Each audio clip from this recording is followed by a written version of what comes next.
Hey, quick question. How do you build your mana base? Do you just throw in a command tower, a couple of short lands, a triumph, and call it a day? Lands make up almost 40% of your commander deck, but most players are still not optimizing them. The truth is, your lands can do way more than just tap for mana, even on a budget. Utility lands are one of the easiest way to upgrade your deck because they don't take up a spell slot. You're basically getting extra value for free. And don't worry, I'm not even talking about MDFC here. In this video, I'm going over some underrated utility lands I've tested in my personal decks, and they constantly overperform. The best part? Every single one of these is under $10, and the last one might actually surprise you. Let's kick things off with Spymaster Vow. This land is amazing in any black decks.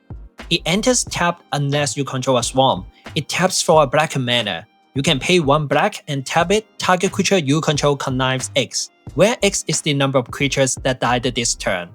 You don't need to build around it at all. It enters untapped most of the time, and holding up a single black mana for the activation is super easy. Let's say 2 creatures trade in combat. Now you can pay 1 mana, tap this to draw 2 and discard 2. You cast Flashback Marauder and kill 4 creatures. Now you're conniving 4. Connive gives you cast selection, grows your creature, and fills your graveyard. Everything you want in a black deck. Obviously, it's best in a graveyard deck with something like Hasatan Scarab Feast. You can spend 3 mana to reanimate whatever you discard. It also works incredibly well with Swift, the mono-black commander from Edge of Eternity, giving you another way to dump big creatures into your graveyard. And if you are playing an Aristocrats deck, you get even more control. You decide exactly when to sacrifice your creatures and when to fire this off. The opportunity cost of running this card is really low. Just take out a basic Swarm and add Spymaster Vow. Your deck instantly gets better. And the best part? This card is only 80 cents. Coming up next is one of my favorite utility lands, Sunken Palace. This land enters tap and can tap for blue mana. You can pay 1 and 1 blue, exile 7 cards from your graveyard, add a blue mana. When you spend this mana to cast a spell or activate an ability, copy it. You may choose new targets for the copy. This land is fantastic in basically any deck that runs blue. If your game goes long, you're almost guaranteed to activate it at least once. And usually that one activation is enough to put you way ahead or even win you the game right away. Imagine copying Great Merchant, Hullbreaker Horror, or Crackle with Power. It's just so much value. And of course, this land shines the most in self-mill decks that can reliably hit 7 or more cards in your graveyard early. But I'm honestly surprised more real decks aren't running it. Only 0.7% of Nekusar decks play Sunken Palace. That's wild to me, because you can copy Windfall, dump your hand, fill your graveyard, ping your opponents, and then copy something else the next turn. Even outside of dedicated graveyard decks, getting 7 cards in your graveyard isn't that hard. I personally run it in both my Sick River Cutthroat control deck and my Wilsewell dungeon deck. They both run enough interaction and fetch lands that fill up the graveyard naturally. This card is only 30 cents, and for an effect that I'm happily pay $10 for. Do you want high market, especially in your sacrifice decks? If yes, let me introduce you to Lazotep Quarry. It taps for colorless. You can tap it and sacrifice a creature to add 1 mana of any color. You can also pay X and 2, sacrifice a desert. Exile target creature card with mana value X from your graveyard. Create a token's desert copy of it. Except it's a 4/4 black zombie. Activate only as a sorcery. High market shows up in about 2.6% of decks, while Lazotep Quarry is only in 0.85%. Am I crazy? Or is Lazotep Quarry just strictly better? Getting a mana of any color is almost always more valuable than gaining 1 life. On top of that, you get the upside of creating a token copy of a creature in your graveyard, which is amazing if you have any token synergy or powerful ETB effects. Marin absolutely loved this card. Sacrificing a creature to generate mana, then bring it back on your end step. Edna Panali can use it to sacrifice an egg and put even more dinosaur into play. There are so many decks that can take advantage of the abilities, and this card is also super cheap. It's only $2.50. If you are already running high market, you might as well run both. By the way, if you are enjoying this kind of content, quick upgrades that make your deck stronger without spending a lot, make sure to hit like and subscribe. It really helps the channel grow. And I've got plenty more Commander content like this coming. Next up is a card that you should put into all your decks, Demolition Field. It taps for 1 colorless mana. It lets you pay 2, tap, sacrifice this land, destroy target non-basic land and opponent's controls. Then you both search for a basic land and put it onto the battlefield. As you know, lands are getting more and more powerful these days, and in Commander, we just don't have enough tools to deal with them. Demolition Field is a card that you can easily slot into your deck and give you the option to destroy a land if needed. Think about it, paying 2 mana to destroy Maze of It or Geisel Chasm sometimes can literally be the difference between winning and losing. And in the worst case scenario, it's just an untapped land in your mana base. By the way, Demolition Field also refunds you the mana because the basic land enters untapped, so you can actually get back one of the mana you spent. I know people love Wasteland and Strip Mine because you don't need to pay 2 mana to activate the ability, but the downside is huge. You actually go down a land to destroy one opponent's land, while the other 2 players just benefit from your tempo loss. Wasteland and Strip Mine are great in 1v1 because you can lock someone off a color, but in Commander, Demolition Field is better 99% of the time, unless you are playing something like Crucible of Worlds to loop Strip Mine over and over again. This card is only 25 cents, and if you want to level up your game, you should definitely pick this up. Next card on the list is Airy Archway. Bounce land is just so strong in general. It guarantees your next land drop and gives you card advantage. Airy Archway fits into any deck, and with MDFC, this gets even better. You can play something like Balagat Recovery as a land early, then pick it back up later to cast the spell side.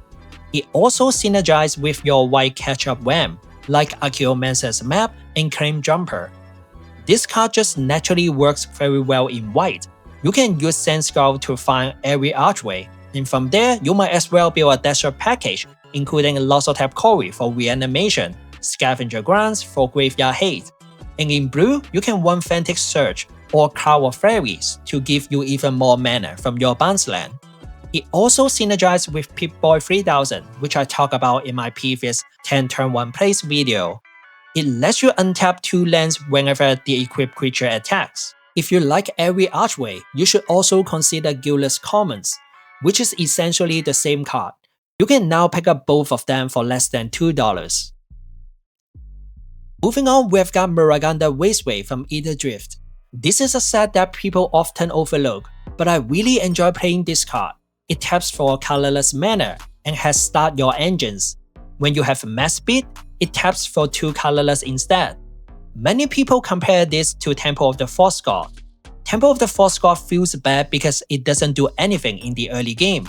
But this card is so much better since it at least taps for a single colorless. Ideally, you play this land and attack on the same turn, and now you're at speed 2. It takes 3 turns to get this all night, which seems low, but it is completely doable in casual Commander when games go 7 turns or more. It also incentivizes you to attack more often to progress the game. If you are in 1 or 2 color decks that care about attacking or have a bunch of evasive creatures, Miraganda Wasteway should fit in very well. I know Annie Pakal and Giada really love this card, and as I'm writing this script, I just realized I should probably put this in my Mono-Red Go-Go deck as well. Mono-Red can really use more Wham. Almond Cat Wasteway is another land that cares about speed, granting a target creature haste if you have mass speed. This card is great if your commander has an activated ability like Crankle or Alana. Being able to activate Crankle's ability the turn he enters can create a huge blowout for your opponents. Coming up next is a card that I've been talking about since it was released, Abandoned Air Temple. This land enters tap unless you control a basic land. It taps for white mana, and you can pay 4 mana and tap it to put a +1/+1 counter on each creature you control. I still remember this card was only $2, and now it's already climbed up to $6. That shows how powerful the card is, and people are liking it. Just like Spymaster Vault, the opportunity cost here is basically 0. You just swap out a basic plains and your deck gets better instantly. Spending 5 mana to put a +1/+1 counter on your whole team is not the worst, especially when you already have a full board of creatures and just need a little bit more damage to push through combat. And the key thing here is that these are +1/+1 counters, not just a temporary buff, which means it synergizes with your hardened scales effect and is even better if you can proliferate the counters. If you have got the budget, this is a great pickup. I wouldn't be surprised if the price keep creeping up since it slots into so many white decks. Next, we have Adagia, Windswept Bastion, and honestly, this whole cycle is incredibly strong. Most people focus on the activated abilities, especially the green and the blue one. But that's not the only reason I like this. The real power is that they let you tap your commander safely without even needing to attack, and that's huge. There are a lot of commanders that care about being tapped, like Amara Soul of the Accord. Normally, you have to send her into combat and risk losing her, or rely on things like vehicles or control. But with this land, you can just tap her for value, no setup needed. And once the land is fully online, you now have a repeatable, powerful activate ability on top of that. Even the red one, which is probably the weakest in the cycle, is still solid in the right deck. Something like Singtrap and Rim Carolus or even Matter can take advantage of this really well. You don't need anything fancy, just your commander and this land, you are already generating value. By the way, I actually think the black one is very underrated. There are so many Golgari and Jund commanders that care about big creatures, and it is super easy to fully station this land. In a Hansi deck, you can sacrifice Junji to get the death triggers and draw 5 extra cards. It's just so good. Next card on the list is Urza's Cave. It taps for colorless mana. You can pay 3 and tap it, sacrifice this land. Search your library for a land card, put it onto the battlefield tab, then shuffle. We just talked about how strong lands have become in Commander, and without access to green, your options for finding non-basic lands are pretty limited.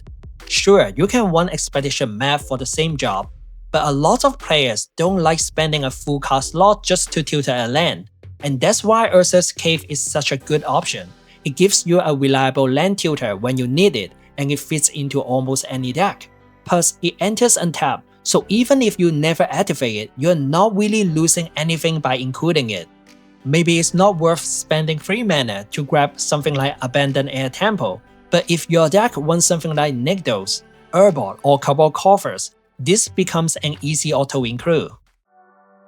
Last card on the list, you know it, you love it, Path of Ancestry. I know this card isn't exactly underrated, but I do think it gets overlooked sometimes. A lot of people see shares a creature types in the text and assume it only belongs in tribal decks, but in reality, this is basically a tap command tower that occasionally lets you scry, and that's already very good. If you are running tri-lands like Arcane Sanctum or Nomad Outpost, this is just a straight upgrade, and if you are playing partner commanders, it gets even better because you can trigger the scry of both of them. This 20 cents card deserves way more play than it gets. And there you go, 10 underrated utility lands for your commander decks. I hope this video was helpful and maybe gave you a new way to look at some of these lands. Now you have got some idea to spice up your deck without breaking the bank. Let me know which one you're already running and which one you are adding after watching this video. And if you enjoyed this topic, please consider subscribing, it really means a lot. And as always, thank you so much for watching. I will see you guys next time.